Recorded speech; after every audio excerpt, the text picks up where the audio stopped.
Installing Ubuntu is not about memorizing steps. It's about understanding a few simple truths and letting logic do the work for you. Before we touch a computer, we start with first principles. First truth: an operating system is just software. It needs a place to live, which is storage, and permission to run, which is boot priority. That's it. No magic.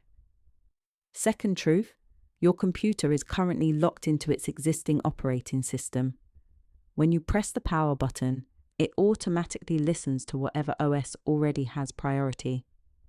Third truth: Ubuntu is a free, stable operating system built on a simple idea. Everything is treated as a file. That makes it powerful, predictable, and ideal for learning how computers actually work. Now, because your computer is locked to its current system, we need a way around that lock. This is where the bridge comes in. The bridge is a USB flash drive, 12 gigabytes or larger. This USB becomes a temporary brain that your computer can listen to instead of its internal drive. You download the official Ubuntu desktop image. This file is called an ISO. But here's the important part. You cannot just copy it onto the USB like a normal file. That does nothing. You must flash the ISO. Flashing rewrites the USB so that the computer sees it as something it can execute. Tools like Rufus or Balena Etcher do exactly this. When the flashing process finishes, the USB is no longer storage, it's an instruction.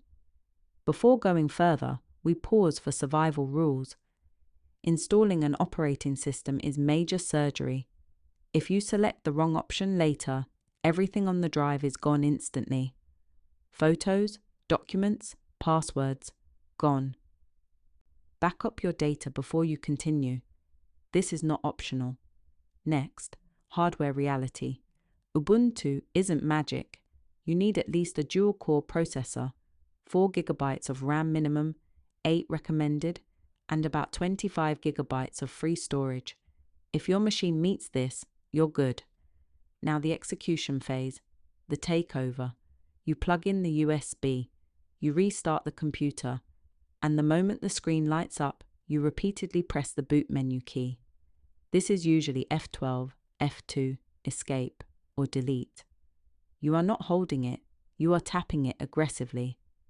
Your goal is simple. Convince the hardware to listen to the USB before it listens to the internal drive. When the boot menu appears, you select the USB device. If you did everything correctly, Ubuntu loads. You'll be given a choice. Try Ubuntu or install Ubuntu. Trying it runs the system entirely from the USB without touching your drive. This is your risk-free test. If Wi-Fi, sound, and display work here, you're safe to install. When you choose Install, you reach the most important fork in the road. Erase everything is clean and simple. It deletes the old system and gives Ubuntu full control. Install alongside is more complex but safer if you want to keep your existing OS. It splits your storage into two worlds. Choose carefully. There is no undo button. Once that choice is made, Ubuntu asks who you are. You create a username and a password. This password matters. In Linux, it's how you grant yourself administrator power. You'll use it constantly. Remember it.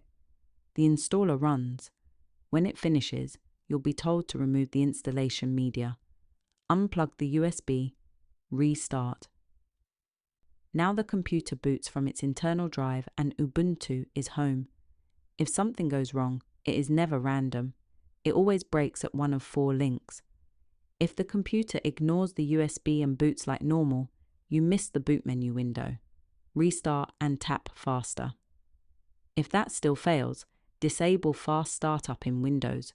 This feature skips hardware checks. If the installer says no disks detected, this is a storage mode conflict. Enter the BIOS and change the drive mode from Intel RST to AHCI. This makes the drive visible to Linux. If the screen goes black during install, it's usually a graphics driver issue. Select Safe Graphics or No Mode Set from the boot menu. This lets the CPU handle visuals temporarily. If you see a security violation error, Secure Boot is blocking you. Disable Secure Boot in the BIOS. This hands control back to you. Once Ubuntu boots successfully, there is one final command. Open the terminal. Type sudo apt update and sudo apt upgrade. This updates everything. Security, stability, freedom. At this point, you're no longer just installing software. You've taken ownership of your machine. And that's the entire system, from first principles to execution, without memorizing a single checklist.